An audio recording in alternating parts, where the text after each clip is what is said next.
Lake House presents DN One on One. Hi everyone, you are watching DN One on One.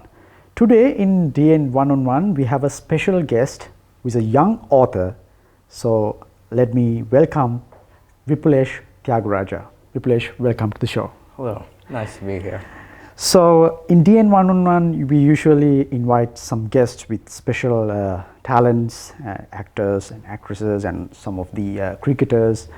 But today we have a young author who have achieved some milestone by publishing a book, a special book regarding philosophy and the life of his thoughts. So basically we are going to ask about Vipulesh. What are you doing these days, Vipulesh? How are the things going? Well, by profession, I am in administrative management. I basically work in the corporate sector, steel specifically. But while I was in university, writing was a passion of mine. Did it through high school too, and for a couple of years I've been trying to write a book. Had a few attempts here and there, but finally got a complete manuscript out there, and yeah, I hope it's a good one. Everyone that reads it, I hope they enjoy the book.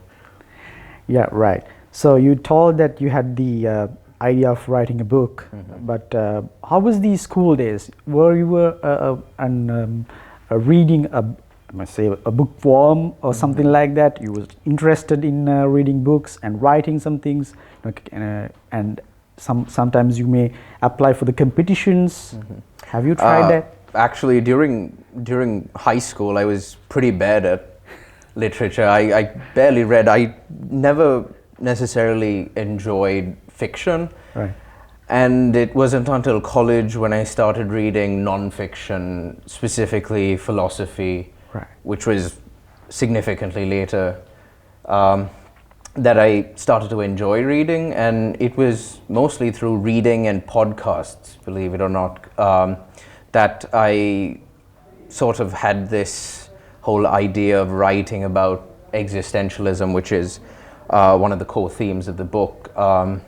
And obviously as a sort of young person, I had all of these questions about life, the curiosities, what necessarily the meaning or the path for me was, and that sort of existential discovery is the crux of the book. Me basically trying to make some sort of sense in a pragmatic sort of way, using philosophy and psychology, a little bit of economics to make the world make a little bit more sense. Yes. And I had enough material to put into a book, so whoever reads it can go through a whole existential crisis with me for 200 odd pages. Right, okay, so pretty interesting. And actually the person like Vipulesh, normally a young talent, go through the different stages in life. We used to sometime with the job and life, and they have different ideas. I mean, in your age, some of the people in Sri Lanka actually have different opinions about the political or economic or the life. So what is your idea about life? Briefly explain the as you mentioned in Sonder actually. Well, I think the basic definition of Sonder is the realization that every individual in the world, 8 billion different stories, all inheriting various forms of craziness, various opinions, completely divergent points of views, and the whole book explores what necessarily is correct and isn't, and the conclusion is that there isn't a right answer, and it's up to every individual, their circumstance, their scenario, and how exactly they wish to kind of spend their time here that determines what's right and what's not. But what is important is to have a breadth of experience under your belt, to be open-minded, bipartisan, have an open have an open mind to being contested, to having the ability to listen to alternative opinions, because 100 years ago everyone thought one thing and now it's a different thing. And I think being self-questioning and being aware that you could be completely wrong 5 years down the line is I think the best approach of going at life. Right. So another thing is that Vipulesh, that how do you identify yourself? As you know, you are doing entrepreneurial stuff and managerial stuff, and now you are an author. So how do you basically identify yourself as? Well, it's funny because when my friends ask me, I tell them that I'm a farmer, but a few years ago I would have said I'm somewhat of a student, and even now, even when I do have a designated title, or now apparently I'm an author since 2 weeks ago, I've been asked what exactly I do, and I think even now I still feel like I'm a student, because I think we all learn, even at the age of 20, 30, 40, that age doesn't matter. Age doesn't matter. It's a constant evolution of thoughts and ideas. And what I thought I knew everything when I was 18. I knew better than my parents, apparently, but now you start to sort of understand. That's a universal truth, I think, actually, that that age people do that like that. Exactly. And the older you get and the more relatable things become, you start to realize that there's always more you can learn. So yeah, I guess by profession I might be a strategist, but well, according to this book, apparently I'm an author. But let's leave the fans to read it out and judge it, right? Yeah, and I don't know. Maybe I guess I'm just a student of whatever comes my way. Right. Okay.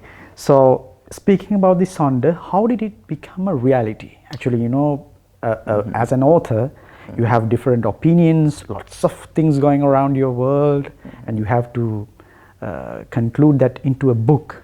How did it become a reality? Oh, first of all, Sonder was a cafe I used to go to in Cape Town, South Africa.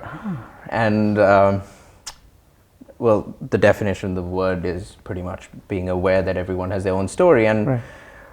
I think how it came about was when I was in a period of transition between, studying where everything's kind of laid out for you, to moving into real life where you kind of have to pave your own way. And like many people, I was sort of confused between what the right path was, and that sort of questioning led me down philosophy, politics, identifying historical patterns, trying to find my way. And that process is what's highlighted in the book through concepts like Maslow's hierarchy of needs, or the Grant study by Harvard, where they basically studied thousands of people for over 80 years, from presidents to people that are in jail now, and what necessarily they did differently in life. And it all boils down to simple things like community and what level of satisfaction you have and how fulfilled you are with your occupation, your life, your friends, family. And it was that sort of exploration in the most scientific way I possibly could, without letting emotions or any sort of personal opinion cloud my judgment, being very rational. And well, that sort of thought process kind of manifested itself into a couple of pages over 10 to 12 months. So do you have any special period in your life that went through some difficult eras, as you mentioned that you were searching for your path? How did you cope with that? Because in Sri Lanka, people like in the current economic and political situation, the children and the young crowd at your age is going through that. So basically, how did you cope with that? Yeah, I think in 2022, when the whole economic turmoil sort of took flight, I was still stuck in Africa doing an internship, and like everyone else, I was pretty shocked. I called my friends and family and I asked them what was happening, and well, what preceded that was the biggest flight of skilled workers that Sri Lanka's ever seen. Everyone just went abroad, but I thought there was an opportunity here. I thought there was potential for change and for improvement, and I mean, the only way forward here is up. There's probably no descending from here. So I thought maybe I'd return home and take my shot at it, maybe make an impact on my community and see if I could make any positive change. And I think it's easy to be kind of seduced by the allure of the Western world, but there's problems everywhere, and it's about how you make the most of the situation. And I think there's a lot of opportunity here. And so, yeah, I decided I'd try my luck here. That's great.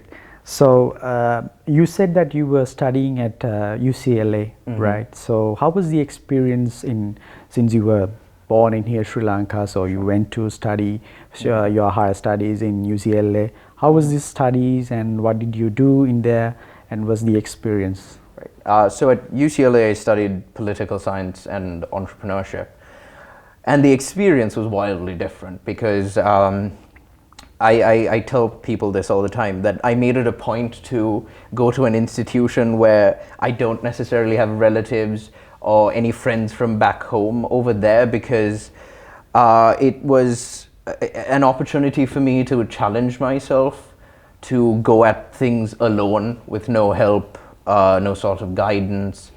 And I mean, at first it was very scary and difficult, but eventually you get the hang of it. And right now I look at it as one of the best experiences that kind of shaped and morphed my ideologies, my core values, and who I am today, especially in terms of the cultural difference. I think Sri Lanka is quite a conservative sort of country, whereas, I mean, California is as progressive as you can get. And it was quite interesting to adapt to different cultures, to learn how different parts of the world function. And I think a foreign education gives you an opportunity to travel and gives you a lot of much needed exposure to find yourself and what you necessarily want to do in life, because a lot of things are paved in terms of Sri Lankan culture. You know, you have a set path and that's the path everyone goes down, but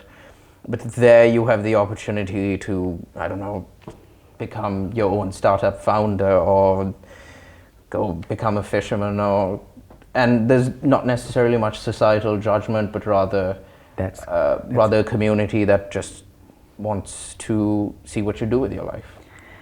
That's correct. Societal judgment, that is the word that I'm looking for, that normally in the Sri Lankan community. Some people are doing what the community needs, but they don't know their selves actually. One thing is that, Vipulesh, that I got interested that in your speech, that the cultural shock that you absorb when you're moving to a different nation for the different purpose, you may lose yourself sometimes, but sometimes you may find yourself. So how did you balance it out? Because more normally in Sri Lankan culture, as you mentioned, we were conservative type, we were happy-go people, not much going to talk with anyone, but taking a reserved type people. So being a Sri Lankan and studied in Sri Lankan pathway and studied here and then move on to UCLA, how did you change to that environment? Well, the change wasn't too difficult, mostly because unlike a couple of decades ago, we're so interconnected. I think the book touches on this too. 100 years ago, every individual on the planet was connected through 6 different intermediaries. So if I tried to get in contact with someone in, say, China, I would probably have to scientifically go through 6 different intermediaries before I got a hold of that person. And that research was conducted again, and what's been found is that now your disconnect between another person anywhere in the world is less than one person. So you can directly get in touch with anyone. And I think the digital age sort of brought in that culture, and globalization, of course, has kind of exacerbated the situation. So I felt like I was already sort of integrated with the ideologies and ways of life of the West before I even went there, because you see it every day on your phone.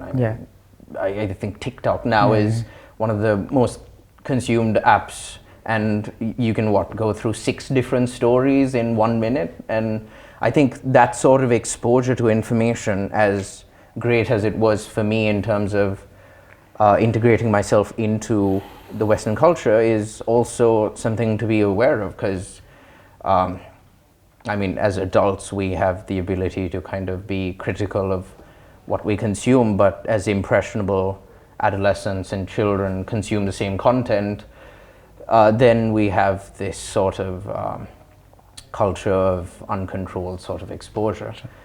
So yeah, it's just that we are more and more interconnected, and the culture change wasn't too bad. It was actually deciding what sort of culture that I wanted to adopt, because having your own sort of authentically cultivated sense of moral drivers is more important than kind of blindly following whatever society dictates for you. Yeah, true. And another thing is that Vipulesh, that in Sonder, as the Sonder mentioned, the philosophical ideas and all the ideas that you have mentioned gathered in Sonder, what is you are expecting as a young entrepreneur or author from life? Right. I heard a quote a few days ago, and I'm paraphrasing here, but it goes something like, you should contemplate the consequences of your inaction. And it was interesting to me because I think, if anything, what people should take out of this book is that not doing anything about your passions, what you want to learn, is far more of a failure than actually trying something out and failing. And I've realized that, getting into business, writing this book, I had no idea how to publish a book a year ago, but here I am now. And I think starting is probably more important than actually succeeding in something, because getting going is the scariest part. Yeah. And not leaving the country, or not writing that book, or not even applying to your dream job is probably going to result in a bigger consequence than having tried it and failed. And I think that's what should be taken out of the book in terms of your society, culture, occupation, whatever it is. It's to try and try, because 10 years of failing and then figuring something out is better than a lifetime of doing something that you have no passion doing. Yeah. So as a young professional and now an author, so what is your message to the young people who are willing to pursue some career or just want to become an author? Sure. What is your message? I think a message would be to be self-questioning, to cultivate this sort of well of empathy for everyone around you. It would be to constantly question your choices, your decisions, your morals, because someone that thinks they are right, or someone who has this impression that that they couldn't possibly be wrong, is probably setting themselves up to failure. And even if you are right, the proper approach would be to consider what you could do better or what you're doing wrong. And I think that is the best thing you can do for yourself and the people around you, because being self-questioning is probably the best trait that anyone could have, as opposed to absolute certainty. Okay, right. Okay, folks, we are going to wrap up this session, but before this, I would like to give the chance to Vipulesh to, if there's any person that you can mention to thank or to be grateful, here's a chance. Right. So the book obviously took a lot of work, and obviously I have a couple of editors in Sri Lanka who helped me out, teachers and friends who took time out of their own schedule to help me out. It's all in the acknowledgements. People from my office that helped me with the printing, even the two gentlemen sitting right there who come with me to interviews and organize everything for me. My name's on the cover, but there's probably 30, 40, 50 different people who've helped me get here, and I think all of them do deserve kind of their roses and their flowers. Right, thank you very much, Vipulesh. We are very grateful to have you here on DN11 show. So, ladies and gentlemen, we are going to wrap up the session. Let's meet another time with another special person. Thank you. Lake House presents DN One-on-One.